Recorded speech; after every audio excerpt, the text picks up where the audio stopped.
Dear student, last video में हमने जो है वैलेंसी के बारे में डिस्कस किया था।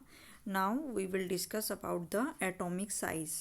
तो अब जो है हम एटॉमिक साइज़ के बारे में डिस्कस करेंगे कि जो एटम का साइज़ है।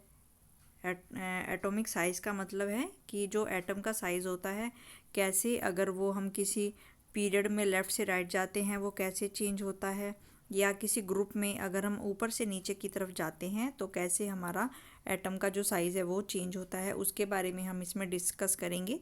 और उसके बाद हम डिस्कस करेंगे कि कैसे हमारा मेटालिक और नॉन मेटालिक करैक्टर जो है वो हमारा मॉडर्न पीरियोडिक टेबल में चेंज होता है। तो first of all we will discuss about the atomic size. तो the term atomic size refers to the radius of an atom. जो एटम का साइज होता है वो हमारा एटम का रेडियस होता है। The atomic size refers to the radius of an atom.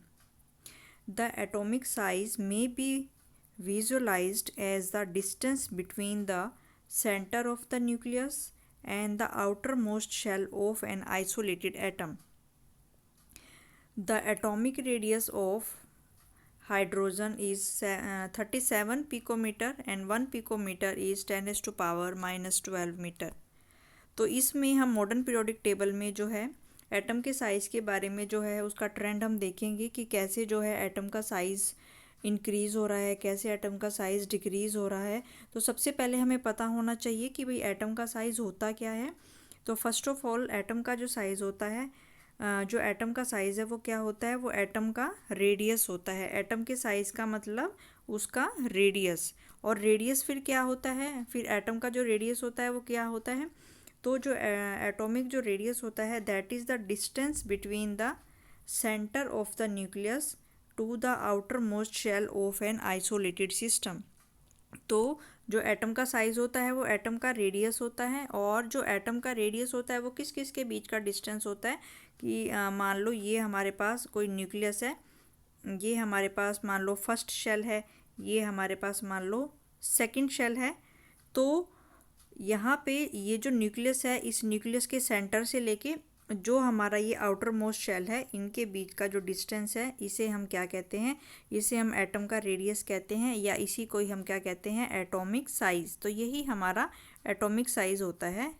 तो न्यूक्लियस के सेंटर से लेके जो हमारा आउटर मोस्ट शेल है, तो यहाँ पे हमने देखा कि ये जो न्यूक्लियस का सेंटर है यहाँ से लेके जो हमारा आउटर मोस्ट शेल है वहाँ तक का जो डिस्टेंस है उसे ही हम क्या कहते हैं, एटम का साइज़ कहते हैं, या उसका हम रेडियस कहते हैं। तो ये करेक्टरिस्टिक्स हमें देखनी है कि ये करेक्टरिस्टिक्स अगर हम ग्रुप में, अगर हम पीरियड में जा रहे हैं, ऐसे लेफ़्ट से राइट की तरफ जा रहे हैं, तो कैसे जो एटम का साइज़ इंक्रीज़ होगा या डिक्रीज़ होगा ये हम इसमें डिस्कस करेंगे। या फिर इसके बाद हम डिस्कस करेंगे कि अगर हम ग्रुप में ऐसे ऊपर से नीचे की तरफ जा रहे हैं ग्रुप के अंदर, तो कैसे जो एटम का साइज़ वो हमारा इंक्रीज़ होगा या डिक्रीज़ होगा। तो यहाँ पे फिर बताया गया है कि जो हाइड्रोजन एटम है, हाइड्रोजन एटम क्योंकि सबसे स्मॉल होता है हाइड्रोजन एटम, तो उसका रेडियस जो है वो सबसे स्मॉल होता है। तो यहाँ पे हमें बताया गया है कि जो हाइड्रोजन का एटॉमिक रेडियस है दैट इज़ 37 पिकोमीटर। तो 1 पिकोमीटर जो होता है, जो 1 pm होता है, 1 स्मॉल p और m, तो इसको हम बोलते हैं पिकोमीटर, और इसकी जो वैल्यू होती है 10⁻⁻12 मीटर इसकी वैल्यू होती है। 1 picometre is equal to 10⁻⁻12 metre. तो जो हाइड्रोजन का एटम है ये हमारा सबसे स्मॉल एटम है, और इसका रेडियस जो है सबसे कम है 37 picometre, and 1 picometre is 10⁻⁻12 metre. अब हमने क्या करना है, अब हमें देखना है variation of atomic size in group and period, कि ग्रुप में और पीरियड में हमारा जो एटम का साइज़ है वो कैसे हमारा इंक्रीज़ होता है या डिक्रीज़ होता है।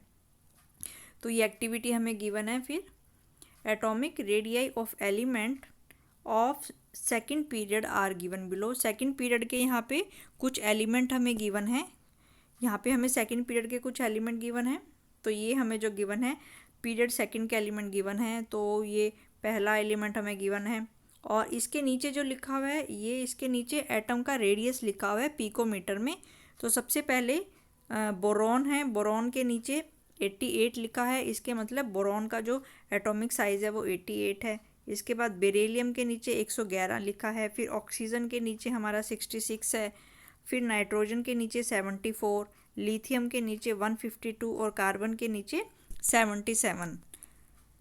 फिर हमें देखना है यहाँ पे, इसने फिर हमसे पूछा है नेक्स्ट स्टेप में, arrange them in the decreasing order of their atomic radii. तो हमें इनको एटॉमिक रेडियाई के डिक्रीजिंग ऑर्डर में लिखना है और इसके बाद फिर हमें इसको अरेंज करना है पीरियड के पीरियोडिक टेबल में कि किस तरीके से ये हमारा अरेंज होता है।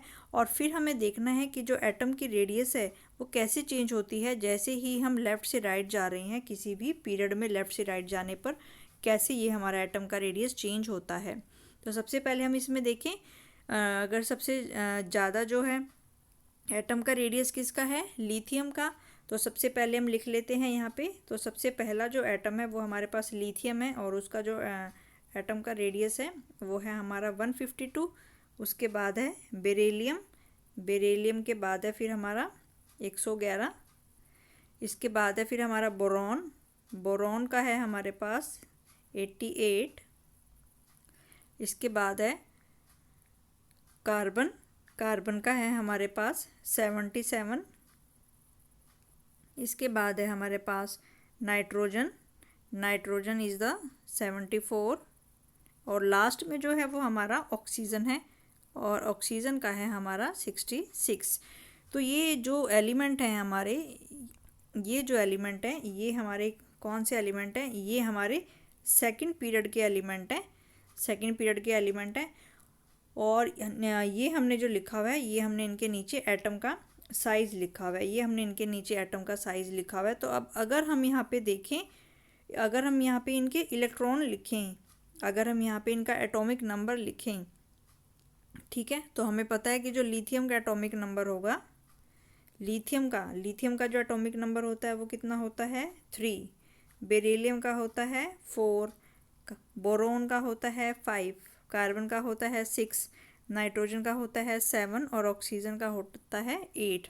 तो इस तरीके से हम देख रहे हैं कि जो हमारे पीरियड के जो एटम हैं ये कैसे ऑर्डर में बन गए, इंक्रीजिंग ऑर्डर ऑफ एटॉमिक ना, जो इनका एटॉमिक नंबर के इंक्रीजिंग ऑर्डर में ये सारे एटम जो हैं ये हमारे आ गए हैं। तो यहाँ से हमें क्या ट्रेंड नज़र आ रहा है कि जो बेरिलियम है, लिथियम जो है उसका एटम का साइज़ सबसे ज़्यादा है, फिर बेरिलियम का उससे कम है, फिर बोरॉन का उससे कम है, फिर कार्बन का उससे कम है और फिर नाइट्रोजन का उससे कम है और ऑक्सीजन का उससे कम है। तो हम देख रहे हैं कि जैसे जैसे हम यहाँ पे जा रहे हैं, लेफ़्ट से राइट की तरफ जा रहे हैं, तो एटम का जो साइज़ है वो हमारा डिक्रीज़ हो रहा है। तो सबसे पहले जो हमारा है नंबर 3 वाला लिथियम जो है वो हमारा नंबर 3 पे है, लिथियम जो है वो नंबर 3 पे है और इसका जो एटम का साइज़ है वो 152 है। फिर नंबर 4 पे है हमारा बेरिलियम, तो बेरिलियम जो है उसका एटॉमिक साइज़ जो है वो नंबर 4 है और उसके एटम का साइज़ जो है वो 111 है। इसके बाद फिर नंबर 5 पे है हमारा बोरॉन, बोरॉन का है हमारा एटॉमिक साइज़ जो होता है वो 5 होता है और इसका जो रेडियस हमें गिवन है वो 88 गिवन है। इसके बाद है फिर कार्बन, कार्बन के जो होते हैं वो एटॉमिक नंबर 6 होता है और इसमें जो हमें इसका रेडियस गिवन है वो 77 गिवन है। इसके बाद है फिर नाइट्रोजन, नाइट्रोजन के जो एटॉमिक नंबर है 7 होता है और इसका जो एटॉमिक रेडियस है वो 74 गिवन है। और लास्ट में हमें ऑक्सीजन गिवन है, ऑक्सीजन का जो एटॉमिक नंबर है 8 और इसका जो रेडियस गिवन है वो 66 है। तो अगर हम इसके ट्रेंड को देखें तो हम यहाँ देख रहे हैं कि जैसे ही हम यहाँ पे लेफ़्ट से राइट की तरफ जा रहे हैं, जैसे ही हम लेफ़्ट से राइट की तरफ जा रहे हैं तो एटम का जो साइज़ है वो हमारा डिक्रीज़ हो रहा है। तो यहाँ पे जो लिथियम है सबसे लेफ़्ट साइड में कौन सा है, लिथियम, तो लिथियम का जो एटॉमिक साइज़ है वो सबसे ज़्यादा है। फिर जैसे जैसे हम राइट की साइड जा रहे हैं फिर एटम का साइज़ 111 हो गया, फिर कम होके 88 हो गया, फिर कम होके 77 हो गया, फिर कम होके 74 हो गया, फिर कम होके 66 हो गया। तो यहाँ से हमें क्या पता चला, यहाँ से हमें पता चला कि जैसे ही हम लेफ़्ट से राइट की तरफ जाते हैं तो जो एटम का साइज़ है वो क्या हो रहा है, डिक्रीज़ हो रहा है। तो एटम का साइज़ जो है वो हमारा डिक्रीज़ हो रहा है जैसे ही हम किसी पीरियड में लेफ़्ट से राइट की तरफ जाते हैं तो एटम का साइज़ जो होता है वो डिक्रीज़ हो रहा है। तो यहाँ से हम बता सकते हैं कि जैसे ही हम लेफ़्ट से राइट जा रहे हैं किसी भी पीरियड में, तो जो एटम का साइज़ है वो चेंज हो रहा है। और वो कैसे चेंज हो रहा है, वो हमारा डिक्रीज़ होता है। एटम का जो साइज़ है वो हमारा डिक्रीज़ होता है। अब ये डिक्रीज़ क्यों होता है, तो इसका रीज़न हम देखेंगे कि ये जो है ये हमारा डिक्रीज़ क्यों होता है। तो atomic radius decrease in moving from left to right along a period. तो एटम का साइज़ जो है वो हमारा कम क्यों होगा, क्योंकि जो एटम का रेडियस है वो हमारा कम हो जाता है। और एटम का रेडियस हमारा कम क्यों हो जाता है, एटम का रेडियस हमारा कम क्यों हो जाता है, this is due to increase in nuclear charge which tends to pull the electrons closer to the nucleus and reduces the size of the atom. ठीक है, तो हमने कहा, अभी हमने बताया कि जैसे ही हम पीरियड में ऐसे लेफ़्ट से राइट की तरफ जा रहे हैं तो एटम का साइज़ जो है वो डिक्रीज़ हो रहा है। और एटम का साइज़ डिक्रीज़ क्यों हो रहा है, एटम का साइज़ क्या होता है, उसकी रेडियस होती है।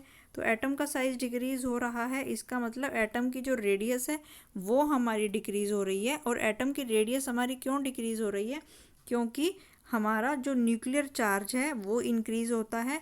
और न्यूक्लियर चार्ज इंक्रीज़ होने से जो इलेक्ट्रॉन्स हैं वो उनको अपनी तरफ खींच लेता है और उससे जो है एटम का साइज़ वो हमारा कम हो जाता है। जैसे कि अगर मान लो यहाँ पे हमारे पास है, मान लो एक बेरिलियम है और एक मान लो यहाँ पे कार्बन है। ठीक है, तो बेरिलियम में जो बेरिलियम का जो एटॉमिक नंबर है वो 4 होता है और कार्बन का जो एटॉमिक नंबर है वो 6 होता है। ये दोनों हमारे सेकंड ग्रुप के सेकंड पीरियड के ये ग्रुप हैं, सेकंड पीरियड के ये एलिमेंट हैं हमारे पास। तो अगर हम इसका इलेक्ट्रॉनिक कॉन्फ़िगरेशन लिखें तो इसको हम कैसे बनाएंगे, इसको हम ऐसे भी लिख सकते हैं कि पहले ग्रुप में 2 इलेक्ट्रॉन और दूसरे ग्रुप में 2 इलेक्ट्रॉन। और इसको हम कैसे लिख सकते हैं, पहले शेल में 2 इलेक्ट्रॉन और दूसरे शेल में 4 इलेक्ट्रॉन। तो यहाँ पे अगर हम इनका न्यूक्लियर चार्ज बनाएं, ठीक है, तो यहाँ पे बेरिलियम का जो एटॉमिक नंबर है वो 4 होता है और कार्बन का हमने मान लिया, कार्बन का जो एटॉमिक नंबर है वो 6 होता है। तो अगर हम बेरिलियम के लिए एटम बनाएं यहाँ पे, तो ये जो होता है ये हमारा न्यूक्लियस है। और इस न्यूक्लियस के अंदर हमारे कितने होंगे, यहाँ पे न्यूक्लियस के अंदर हमारे 4 प्रोटॉन होंगे। ठीक है, तो ये हमारा अगर हम बनाएं यहाँ पे, ये हमारा पहला शेल होगा और ये हमारा दूसरा शेल होगा। तो ये पहले शेल में भी हमारे 2 इलेक्ट्रॉन और दूसरे शेल में भी 2 इलेक्ट्रॉन। ठीक है, तो हम यहाँ पे देख रहे हैं कि यहाँ पे जो एटम का साइज़ है वो यहाँ से लेके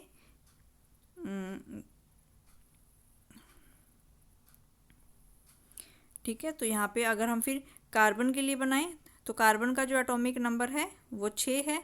और अगर हम इसका यहाँ पे न्यूक्लियस बनाएं तो इसमें कितने प्रोटॉन होंगे, इसमें जो है वो हमारे 6 प्रोटॉन होंगे। और अगर हम इसका वो बनाएं, ये पहला शेल हो गया, तो पहले शेल में जो होंगे ये 2 इलेक्ट्रॉन होंगे और दूसरे शेल में जो हैं ये हमारे पास 4 इलेक्ट्रॉन होंगे। दूसरे शेल में हमारे पास जो है वो 4 इलेक्ट्रॉन्स होंगे। तो अब हमें ये देखना है कि जैसे जैसे ये जो बेरिलियम वाला एटम है ये हमारा लेफ़्ट साइड का एटम है और कार्बन वाला जो एटम है ये हमारा राइट साइड का एटम है। बेरिलियम वाला जो एटम है वो लेफ़्ट साइड में है और कार्बन वाला जो एटम है वो हमारा राइट साइड में है। तो अब हमें देखना है कि जो बेरिलियम वाला एटम है इसके अंदर जो न्यूक्लियस है, न्यूक्लियस के अंदर कितना चार्ज है, न्यूक्लियस के अंदर जो है यहाँ पे 4 प्रोटॉन है। ठीक है, और यहाँ पे 4 प्रोटॉन है न्यूक्लियस के अंदर। और कार्बन के अंदर अगर हम देखें, यहाँ पे कार्बन के अंदर कितने प्रोटॉन हैं, कार्बन के अंदर जो है वो 6 प्रोटॉन हैं। तो यहाँ पे हम देख रहे हैं कि जो लेफ़्ट वाला एटम है यानी कि बेरिलियम, उसमें प्रोटॉन जो हैं वो 4 हैं और जो कार्बन वाला एटम है जो कि राइट साइड में है उसमें जो हमारे प्रोटॉन हैं वो हमारे 6 प्रोटॉन हैं। तो हम यहाँ पे देखें कि न्यूक्लियस के अंदर किस में ज़्यादा चार्ज है, तो इस वाले एटम के अंदर न्यूक्लियस का चार्ज जो है वो कम है और इस वाले एटम के अंदर न्यूक्लियस का चार्ज जो है वो ज़्यादा है। ठीक है, तो यहाँ पे हमने देखा कि बेरिलियम में जो न्यूक्लियस का चार्ज था वो कितना था हमारे पास 4p, और कार्बन के अंदर जो न्यूक्लियस का चार्ज था वो कितना था हमारे पास 4p का मतलब 4 प्रोटॉन, और कार्बन के अंदर कितने हैं, ये हमारा बेरिलियम के लिए है। बेरिलियम में जो है उसके न्यूक्लियस के अंदर 4 प्रोटॉन है, और ये कार्बन के न्यूक्लियस के अंदर जो है वो 6 प्रोटॉन है। तो हमें पता है कि यहाँ पे जो बहुत सारे इलेक्ट्रॉन्स हैं, मान लो यहाँ पे जो इलेक्ट्रॉन्स हैं, तो इलेक्ट्रॉन्स प्रोटॉन के पास कौन सा चार्ज होता है, पॉजिटिव चार्ज होता है, और इलेक्ट्रॉन्स के पास कौन सा चार्ज होता है, नेगेटिव चार्ज होता है। तो ये दोनों क्या करेंगे, फिर एक दूसरे को अट्रैक्ट करते हैं। और यहाँ पे भी क्या है, इलेक्ट्रॉन्स हैं। तो हम यहाँ देख रहे हैं कि बेरिलियम वाले केस में प्रोटॉन जो हैं वो 4 हैं, और कार्बन वाले केस में प्रोटॉन जो हैं वो 6 हैं। तो हम ये देख रहे हैं कि बेरिलियम वाले केस में प्रोटॉन की संख्या कम है, और कार्बन वाले केस में प्रोटॉन की संख्या ज़्यादा है। तो कार्बन के केस में प्रोटॉन की संख्या ज़्यादा है, तो यहाँ पे जो प्लस चार्ज होगा वो भी ज़्यादा होगा, और प्लस चार्ज अगर ज़्यादा होगा तो ये इलेक्ट्रॉन जो हैं यहाँ पे जिनके पास की नेगेटिव चार्ज है, तो प्लस चार्ज ज़्यादा होने की वजह से ये इलेक्ट्रॉन्स को अपनी तरफ ज़्यादा फोर्स के साथ खींचेगा। न्यूक्लियस जो है इसके ऊपर ज़्यादा फोर्स लगाएगा, ज़्यादा फोर्स से खींचेगा, क्योंकि न्यूक्लियस के अंदर यहाँ पे ज़्यादा चार्ज है। बेरिलियम के अंदर तो हमारे पास 4+ है, यानी कि 4 प्रोटॉन है, 4 प्रोटॉन का चार्ज है, और कार्बन के अंदर हमारे पास 6 प्रोटॉन का चार्ज है। तो जो कार्बन वाला एटम होगा वो जो इलेक्ट्रॉन है उसको ज़्यादा ताकत से अपनी तरफ खींचेगा, ज़्यादा फोर्स लगा के अपनी तरफ खींचेगा, जिससे कि इलेक्ट्रॉन क्या होंगे, इलेक्ट्रॉन उसकी तरफ खिंच जाएंगे, इलेक्ट्रॉन जो है उसकी तरफ खिंच जाएंगे यहाँ पे। ठीक है, तो ये जो इलेक्ट्रॉन है ये यहाँ पे आ जाएंगे, मान लो पास आ जाएंगे, और अगर इलेक्ट्रॉन पास आ जाएंगे तो इनका जो रेडियस है न्यूक्लियस के सेंटर से लेके इलेक्ट्रॉन तक का जो डिस्टेंस है ये हमारा डिक्रीज़ हो जाएगा, और ये रेडियस डिक्रीज़ हो जाएगा। इस केस में हमारा रेडियस डिक्रीज़ हो जाएगा, और रेडियस डिक्रीज़ हो जाएगा तो एटम का साइज़ भी हमारा डिक्रीज़ हो जाएगा। तो यही इसमें बताया गया है कि जैसे ही हम लेफ़्ट से राइट की तरफ जाते हैं किसी भी पीरियड में, तो जो हमारा एटम का साइज़ है वो कम हो जाता है। एटम का साइज़ कम क्यों हो जाता है, क्योंकि एटम का जो रेडियस है वो हमारा डिक्रीज़ हो जाता है।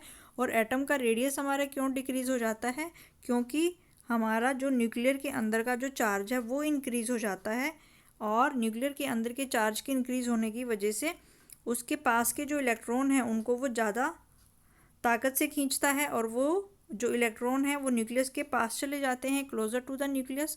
और जब वो न्यूक्लियस के पास चले जाएंगे तो उनका जो रेडियस है वो कम हो जाएगा, और रेडियस कम होने से जो एटम का साइज़ है वो भी हमारा डिक्रीज़ हो जाएगा।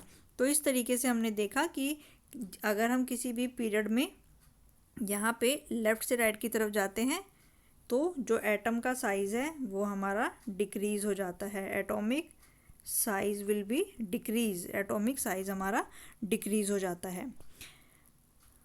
तो नेक्स्ट हम इसमें देखेंगे कि जैसे हम किसी ग्रुप में, नेक्स्ट हम इसमें देख रहे हैं कि जैसे ही हम किसी ग्रुप में अगर ऊपर से नीचे की तरफ जा रहे हैं, अब सेम चीज़ हमें देखनी है कि किसी भी, ये हमारा कोई भी ग्रुप है, और ग्रुप में अगर हम टॉप टू बॉटम जा रहे हैं तो एटम का साइज़ इंक्रीज़ होगा या डिक्रीज़ होगा।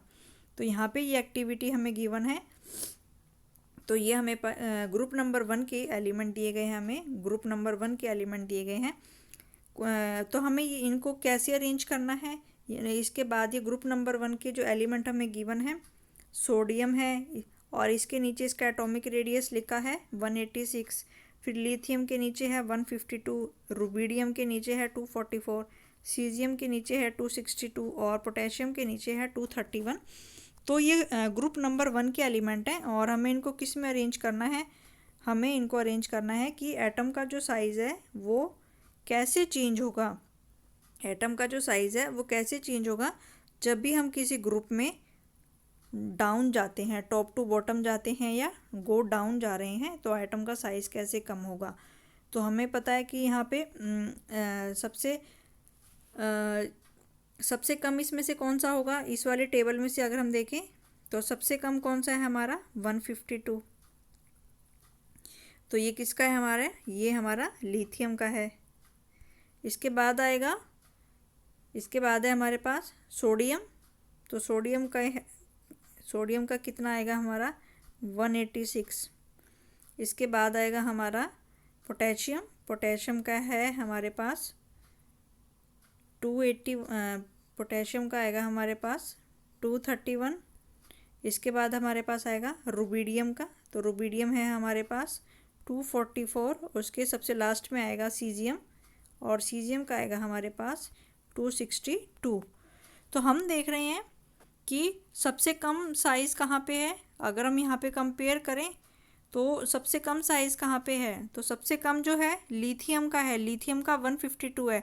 उसके बाद जैसे हम नीचे जा रहे हैं सोडियम की तरफ तो उसका साइज़ बढ़ गया है, फिर हम और नीचे जा रहे हैं पोटेशियम की तरफ तो उसका साइज़ भी इंक्रीज़ हो गया, फिर हम और नीचे जा रहे हैं रुबिडियम की तरफ, उसका साइज़ भी बढ़ गया, और जैसे ही सबसे नीचे सीजियम की तरफ जाते हैं तो उसके एटम का साइज़ जो है वो सबसे ज़्यादा है। तो यहाँ से हमने क्या ऑब्ज़र्व किया कि जैसे ही हम किसी भी ग्रुप में ऊपर से नीचे की तरफ जा रहे हैं, हमने यहाँ पे क्या ऑब्ज़र्व किया, जैसे हम किसी ग्रुप में ऊपर से नीचे की तरफ जा रहे हैं तो जो एटम का साइज़ है, एटम का जो साइज़ है वो क्या हो रहा है, एटम का साइज़ इंक्रीज़ हो रहा है, एटम का साइज़ जो है वो इंक्रीज़ हो रहा है। तो फिर हम इसमें रीज़न देखेंगे कि भाई एटम का साइज़ इसमें क्यों इंक्रीज़ होता है जब हम ऊपर से नीचे जा रहे हैं, वाई एटॉमिक साइज़ इंक्रीजेस। तो हमने देखा कि जो एटम का साइज़ है that increases when we go down the group. जैसे हम ग्रुप में डाउन जा रहे हैं तो एटम का साइज़ इंक्रीज़ हो रहा है। ऐसा क्यों है, this is because new shells are being added as we go down the group. तो जैसे हम ग्रुप में नीचे की तरफ जाते हैं तो जो नए शेल्स हैं वो हमारे ऐड हो जाते हैं, and this increase the distance between the outer most electrons and the nucleus. तो इससे जो आउटर मोस्ट इलेक्ट्रॉन्स और न्यूक्लियस के बीच का डिस्टेंस इंक्रीज हो जाता है और उससे जो एटम का साइज़ है वो हमारा इंक्रीज हो जाता है। फॉर एग्ज़ाम्पल अगर हम यहाँ पे समझाने की कोशिश करें, एक हमने ले लिया, मान लो लिथियम का ले लिया, और एक हमने ले लिया सोडियम का, ठीक है। तो लिथियम का जो एटॉमिक नंबर है वो कितना होता है 3, और सोडियम का जो एटॉमिक नंबर है वो होता है हमारा 11। और अगर हम इसका इलेक्ट्रॉनिक डिस्ट्रीब्यूशन लिखें तो लिथियम के लिए पहले शेल में आएंगे 2 इलेक्ट्रॉन और दूसरे शेल में आएंगे 1 इलेक्ट्रॉन, और सोडियम के लिए आएंगे पहले शेल में 2 इलेक्ट्रॉन, दूसरे शेल में 8 इलेक्ट्रॉन और थर्ड शेल में 1 इलेक्ट्रॉन। तो अगर हम यहाँ पे बनाएं तो ये मान लो हमारा न्यूक्लियस, ये हमारा न्यूक्लियस हो गया। लिथियम के लिए हम बना रहे हैं, लिथियम में कितने शेल हैं, लिथियम में यहाँ पे 2 शेल हैं, लिथियम में 2 शेल हैं। तो मान लो ये पहला शेल है पहले शेल में और ये दूसरा शेल है, और अगर हम देखें यहाँ पे तो पहले शेल में जो है हमारे पास 2 इलेक्ट्रॉन हैं और दूसरे शेल में जो है यहाँ पे 1 इलेक्ट्रॉन है। और अगर सेम चीज़ अगर हम यहाँ पे इसके लिए बनाएं सोडियम के लिए, तो ये हमारा इसका न्यूक्लियस हो गया, तो ये हमारे पास पहला शेल हो गया, ये हमारे पास दूसरा शेल हो गया, और ये हमारे पास तीसरा शेल हो गया यहाँ पे। तो पहले शेल में जो है 2 इलेक्ट्रॉन्स हैं, दूसरे शेल में 8 इलेक्ट्रॉन्स हैं, 3 4 5 6 7 8, और लास्ट वाला जो 1 इलेक्ट्रॉन है वो हमारा थर्ड शेल में है। तो यहाँ पे हमें इनको कंपेयर करके देखना है। तो यहाँ पे हम कंपेयर करके देख रहे हैं कि लिथियम के अंदर हमारे पास 2 शेल हैं। तो अगर हम यहाँ पे रेडियस निकालें तो यहाँ पे रेडियस कहाँ से कहाँ तक आएगी, यानी कि इसके न्यूक्लियस से लेके यहाँ तक, ठीक है। इस केस में अगर हम रेडियस निकालें तो न्यूक्लियस से लेके इस वाले शेल तक जो आउटर मोस्ट शेल है यहाँ तक इसका रेडियस होगा, और अगर हम इसमें रेडियस निकालें न्यूक्लियस से लेके यहाँ तक ये इसका रेडियस होगा। तो यानी कि हम देख रहे हैं कि लिथियम में तो 2 शेल हैं यहाँ पे, और सोडियम में जो है 3 शेल हैं। तो जैसे जैसे शेल हमारे बढ़ते जाएंगे वैसे वैसे जो एटम का साइज़ है वो भी हमारा बढ़ जाएगा, क्योंकि एटम का साइज़ क्या होता है कि बाहर वाले शेल से जो हमारा बाहर वाला आउटर मोस्ट शेल है उस आउटर मोस्ट शेल से न्यूक्लियस का डिस्टेंस, ठीक है। तो यहाँ पे हमारे पास 2 आउटर मोस्ट शेल है, तो यहाँ पे हमें जो डिस्टेंस निकालना है वो दूसरे शेल से निकालना है, तो वो डिस्टेंस कम आएगा, और यहाँ पे जो हमें डिस्टेंस निकालना है वो तीसरे शेल से निकालना है, तो सोडियम के केस में ज़्यादा आएगा, क्योंकि लिथियम में 2 शेल हैं तो लिथियम का जो रेडियस है वो कम होगा, इसीलिए इसके एटम का साइज जो कम होगा। और सोडियम के केस में 3 शेल हैं तो इसका जो रेडियस है वो ज़्यादा आएगा और इसीलिए इसका जो एटम का साइज़ है वो ज़्यादा आएगा। तो फिर हमने देखा कि जिस एटम में जितने ज़्यादा शेल होंगे उसका साइज़ जो है, जिस एटम में, ठीक है, तो हमने देखा कि जिस एटम में जितने ज़्यादा शेल होंगे, जितने जैसे जैसे शेल इंक्रीज़ होते जाएंगे तो उस एटम का जो साइज़ है वो भी हमारा इंक्रीज़ होता जाएगा। तो इस तरीके से हमने देखा कि जैसे ही हम किसी भी ग्रुप में ऊपर से नीचे टॉप टू डाउन जा रहे हैं तो एटम का जो साइज़ है वो इंक्रीज़ हो जाता है। इंक्रीज़ क्यों हो जाता है? क्योंकि उसमें जो नए शेल हैं, लिथियम में तो 2 शेल हैं, ठीक है, लिथियम में 2 शेल हैं, फिर सोडियम में 3 शेल हैं। सोडियम के बाद फिर आएगा हमारा पोटेशियम, तो पोटेशियम में जो है 4 शेल हैं, और ऐसे ही रुबिडियम में जो है 5 शेल हैं, और सीजियम में जो है 6 शेल हैं। तो ऐसे ऐसे इनके शेल बढ़ रहे हैं और शेल बढ़ने से इनका जो रेडियस है वो भी बढ़ रहा है और इसीलिए इनका जो एटम का साइज़ है वो भी हमारा बढ़ रहा है। तो मेन रीज़न इसमें हमारा क्या निकला कि हमारा जो एटम का साइज़ है वो इंक्रीज़ हो रहा है क्योंकि हमारे जो न्यू शेल्स हैं वो हमारे ऐड हो रहे हैं, और न्यू शेल्स के इंक्रीज़ होने से या ऐड होने से जो आउटर मोस्ट इलेक्ट्रॉन्स हैं और न्यूक्लियर का जो डिस्टेंस है वो हमारा इंक्रीज़ होता है, जिससे कि एटम का साइज़ इंक्रीज़ होता है in spite of the increase in the nuclear charge. तो ये हमने देखा। तो हमने देखा कि अगर हम किसी भी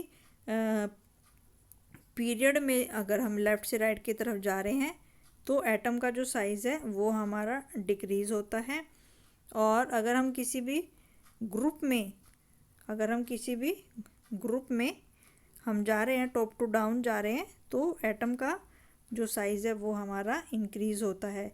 तो दोनों का हमने रीज़न भी जो है यहाँ पे हमने डिस्कस कर लिया है।